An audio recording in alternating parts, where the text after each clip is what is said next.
साथियों, स्वागत है आप सभी का मेरे यूट्यूब चैनल पर। तो जैसा कि हम अभी बायोसिंथेटिक पाथवे को कवर कर रहे हैं, बट अभी मैं यहाँ पे एक शॉर्ट लेक्चर में कोई और टॉपिक आपको बताऊँगा जो टूल्स टेक्निक से रिलेटेड होगा, ठीक है? क्योंकि बहुत बैक टू बैक अभी आपके लिए भी थोड़ा-सा ज़्यादा ओवर हो गया होगा बायोसिंथेटिक पाथवे। तो अभी हम यहाँ पे छ एक शॉर्ट लेक्चर में थोड़ा-सा डिफरेंट टॉपिक को कवर करेंगे और वो भी बहुत ही इम्पोर्टेंट टॉपिक है जिससे आप फ़ैमिलियर होंगे, उसके बारे में हम थोड़ी-सी इन्फॉर्मेशन आपको देंगे और उसके बाद हम क्या करेंगे, उसको डिटेल में समझेंगे, ठीक है? तो जैसा कि एक पर्टिकुलर चीज़ होता है, जो आज हम यहाँ पे देखने वाले हैं और वो चीज़ क्या होता है कि आपने बैक्टीरिया पढ़ा होगा, ठीक है? तो जब भी हम बैक्टीरिया पढ़ते हैं, तो बैक्टीरिया क्या है, ये आपको पता होना चाहिए, पता होगा मुझे पूरी उम्मीद है आपसे। बट अगर आपको नहीं भी इसके बारे में डिटेल में नॉलेज है, तो हम बस इतना समझेंगे कि बैक्टीरिया को 2 तरीके से क्लासिफ़ाई कर सकते हैं on the basis of staining के आधार पर। तो जिसमें से एक होता है ग्राम पॉज़िटिव और एक होता है ग्राम नेगेटिव। तो सबसे पहले तो हम इनके प्रॉपर्टीज़ को देखेंगे, इनके फीचर्स को देखेंगे कि इनमें क्या-क्या प्रॉपर्टीज़ होती है और देन हम क्या करेंगे स्टेनिंग प्रोटोकॉल को देखेंगे कि कैसे हम स्टेनिंग करते हैं, ठीक है? तो बहुत ही आसान प्रोसीजर होता है और हो सकता है एग्ज़ाम में क्वेश्चन आपसे पूछा जाता है कभी-कभी, ठीक है? टेक्निक के पॉइंट ऑफ व्यू से और ख़ास तौर से आईसीएमआर में ऐसे क्वेश्चन्स आने की संभावना ज़्यादा है। तो चूँकि आपको पता ही है कि हम दोनों चीज़ को साइमल्टेनियसली लेके चल रहे हैं, तो यहाँ पे हम देख लेते हैं कि आपको क्या-क्या चीज़ समझनी है। तो सबसे पहले यहाँ पे एक चार्ट बना हुआ है जो कि ग्राम पॉजिटिव और ग्राम नेगेटिव तो दोनों में डिफरेंस क्या होता है? तो जो सबसे पहला डिफरेंस आपको याद रखना है, वो आपको याद रखना है टिकोइक एसिड। ये एक ऐसा कंटेंट है जो आपको भूलना ही नहीं है। ये एक प्रकार का एसिड होता है जिसको हम कह सकते हैं टिकोइक एसिड होता है जो सेल वॉल में प्रेज़ेंट होता है ग्राम पॉजिटिव में, ठीक है? ऐसे क्वेश्चन बहुत पूछे गए हैं और ग्राम नेगेटिव में नहीं होता है।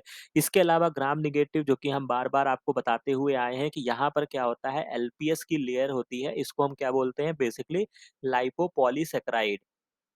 ठीक है? लाइपोपॉलीसैकेराइड की लेयर पाई जाती है आउटर सरफेस पे, तो इसीलिए हम इनको क्या बोलते हैं, ग्राम नेगेटिव बोलते हैं और इसमें क्या होता है, जो इनका फ्लैजेलम होता है, उसमें 4 रिंग पाई जाती है, ठीक है? एलपीएसएम और जो आपका प पॉज़िटिव वाला होगा, उसमें केवल 2 होगा।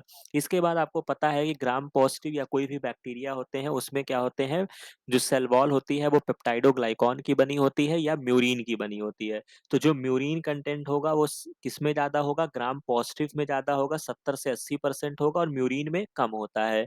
इसके अलावा जो मेन क्लासिफिकेशन है कि जो बैक्टीरिया रिमेन कलर्ड ब्लू या purple of with gram staining even after washing with alcohol तो अगर जिनके पास मतलब जब ये पूरा प्रोटोकॉल समझोगे तभी समझ पाओगे तो इसको अभी हम यहाँ पे रोक देते हैं ठीक है ये पॉइंट को अभी आप मत समझिए ठीक है?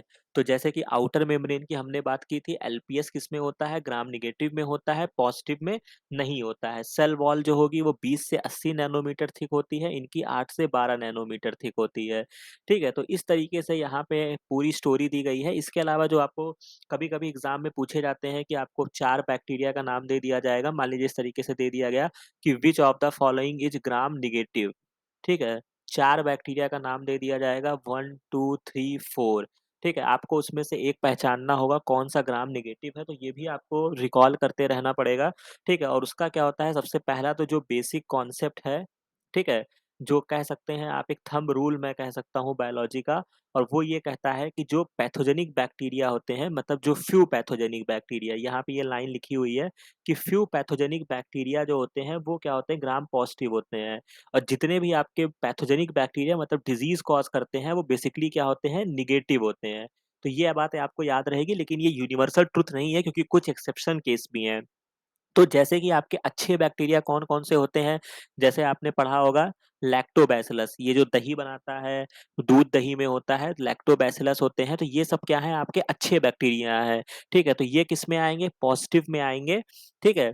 और इसके अलावा जैसे यहाँ पे क्लॉस्ट्रिडियम दिया गया है, तो क्लॉस्ट्रिडियम बुटालियम एक बैक्टीरिया होता है जो डिज़ीज़ कॉज़ करता है, तो इसी वजह से यूनिवर्सल ट्रुथ नहीं है बट जो फ्यू पैथोजेनिक बैक्टीरिया जो होते हैं वो ग्राम पॉजिटिव होते हैं और जो most of the pathogenic bacteria ज़्यादातर जो पैथोजेनिक बैक्टीरिया होते हैं, वो किसमें आते हैं? वो आपके ग्राम नेगेटिव में आते हैं। तो ये आप देख सकते हैं जब आपने बायोटेक्नोलॉजी पढ़ा होगा तो आपने एग्रोबैक्टीरियम पढ़ा होगा, एग्रोबैक्टीरियम ट्यूमीफेसियन तो ये क्या होता है वहाँ पे कौन-सी डिज़ीज़ कॉज़ कर रहा था? क्राउन गॉल डिज़ीज़ कर रहा होगा, तो ये बायोटेक वाले बच्चे बहुत अच्छे से इसको पूरा रीड करते हैं और ये सीएसआईआर में डीबीटी का फ़ेवरेट टॉपिक है, जहाँ से ये पूरा क्वेश्चन्स आते हैं। Agrobacterium mediated gene transfer. तो मैं ये आपको बता देता हूँ कि आप ये इसको नोट डाउन कर लीजिएगा। अगर आपको एग्ज़ाम में क्वेश्चन मिले तो आप इसको ज़रूर लिखिएगा, ठीक है? इसको पढ़ लीजिएगा टॉपिक को। इसके अलावा आप फ़ैमिलियर होंगे ज़ैंथोमोनास, ये भी डिज़ीज़ कॉज़ करता है, सिजेरिया डिज़ीज़ कॉज़ करता है, कॉलरा जो होता है वो विब्रियो कॉलरा से होता है, ठीक है? ई कोलाई भी आपका ग्राम नेगेटिव में आता है। तो जैसे कि यहाँ पे क्या है, ई कोलाई अच्छा बैक्टीरिया है। कैसे अच्छा बैक्टीरिया है? क्योंकि इसी से तो आप रिकॉम्बिनेंट डीएनए टेक्नोलॉजी में आरडीटी में आप जो इंसुलिन बना रहे थे, वो आप इसी से बना रहे थे, ठीक है? तो ई कोलाई जो है वो आपका अच्छा बैक्टीरिया है। तो इस तरीके से ये चार्ट बहुत ही इम्पोर्टेंट है। तो बेसिक जो आपको याद रखना है कि ग्राम पॉज़िटिव जो होते हैं, उसमें टिकोइक एसिड प्रेज़ेंट होता है, नेगेटिव में एब्सेंट होता है। तो ये बात आपको याद रखनी होगी, ठीक है? अब हम यहाँ पर एक और चीज़ें देख लेते हैं जो ये कि फ्लो चार्ट बना हुआ है कि कैसे हम ग्राम स्टेनिंग करते हैं। तो सबसे पहले आप बैक्टीरिया का स्मेयर लेंगे, मतलब जिसमें आपका बैक्टीरिया कंटेंट होगा। फिर आपको क्या करना है, आपको करना क्या है, स्टेन्ड करेंगे, इसको आप एयर ड्राई करेंगे और उसके बाद स्टेन्ड विथ क्रिस्टल वायलेट या जिलेटिन वॉयलेट से आप स्टेन करते हैं 3 सेकंड से 30 सेकंड्स के लिए। तो जिससे क्या होता है, बैक्टीरिया पर क्या होता है, ब्लूइश कलर आ जाता है, ठीक है? ब्लूइश कलर आ जाएगा, इसके बाद हम क्या करेंगे, वॉश करेंगे वाटर के साथ, ठीक है? वाटर के साथ कर देंगे, इसको वॉश करेंगे ताकि अगर कुछ एक्स्ट्रा कंटेंट लगा हो तो वो रिमूव हो जाए और केवल ब्लू कलर जो होगा वो उसपे स्टेन रहेगा। इसके बाद एक केमिकल यहाँ पे जो मोस्ट इम्पोर्टेंट आपको याद रखना है वो है आयोडीन। तो आयोडीन स्टेनिंग की जाती है, मतलब आयोडीन से इसके बाद स्टेनिंग की जाती है। आयोडीन कार्य क्या करता है, तो ये टेक्निकल टर्म है, मॉर्डेंट का कार्य करता है, इसको आप याद रखेंगे। तो मॉर्डेंट का मतलब क्या होता है कि ये सेल वॉल को और परमेबल करता है, जिससे ब्लूइश जो आपने क्रिस्टल वायलेट किया है वो सेल्स में अच्छी तरीके से जा सके, ठीक है? पेनिट्रेट कर सके, सेल्स को पेनिट्रेट करके वो अच्छे से जा सके। तो आयोडीन जो होता है वो क्या होता है, मॉर्डेंट के तरीके काम करता है। तो अब क्या होगा, तो यहाँ पर क्या होगा, formation of crystal violet iodine complex, iodine के साथ एक कॉम्प्लेक्स बन जाएगा। इसके बाद यहाँ पर नेक्स्ट स्टेप में क्या करते हैं, ट्रीटमेंट विथ अल्कोहल करते हैं, या आप अल्कोहल अगर आपके पास नहीं है तो आप एसीटोन से भी कर सकते हैं। जिससे हम क्या करते हैं, वॉश करते हैं। तो क्या होगा कि जो आपके पॉजिटिव बैक्टीरिया होंगे उनके ऊपर बैक्टीरिया जो होगा उनके पास रीस्टेन द स्टेन, ठीक है? जिससे क्या होगा, रिटेन द स्टेन, उनके पास वही स्टेन लगा होगा, ग्राम पॉजिटिव हो जाएंगे। लेकिन जब आप अल्कोहल से वॉश करेंगे तो जो निगेटिव होंगे उनके में क्या होगा कि वो स्टेन अंदर तक नहीं गया होगा, ब्लू कलर, ठीक है? जिससे क्या हो जाएंगे, वो डी स्टेन हो जाएंगे। अब डी स्टेन हो जाएंगे तो जब आप एक स्टेप और करते हैं, काउंटर स्टेन, तो ये भी बहुत इंपॉर्टेंट चीज है। हमेशा काउंटर स्टेन हम किस ग्राम स्टेनिंग में हम किससे करते हैं, एक केमिकल है सैफ्रानीन से करते हैं। तो जब हम सैफ्रानीन से करेंगे तो ये पिंक कलर का अपीयर होगा। तो यानी कि जो आपका ग्राम नेगेटिव बैक्टीरिया होगा वो कैसा कलर देगा, पिंक कलर देगा। तो यही बात यहाँ पर बताई गई थी, जो कि यहाँ पे लिखा हुआ है कि the bacteria do not retain the stain when washed with alcohol, और यहाँ पे जो होते हैं वो ब्लू कलर के दिखेंगे। तो अगर आपसे पूछा जाएगा कि नेगेटिव आपका कैसे दिखेगा, तो वो जो दिखेगा वो आपका पिंक कलर का दिखेगा, ठीक है? तो यहाँ पे हमने छोटी-सी बातें समझ ली हैं। सबसे पहले बैक्टीरिया के स्ट्रेन होगा, उसको हम क्या करेंगे, जेनेटिन वायलेट या क्रिस्टल वायलेट से स्टेन कर देंगे। उसके बाद हम क्या करेंगे, बैक्टीरिया जो होगा वो ब्लू कलर का हो जाएगा। फिर वॉश करेंगे ताकि एक्सेसिव जो अगर कुछ गंदी चीज़ें हैं वो रिमूव हो जाएँ।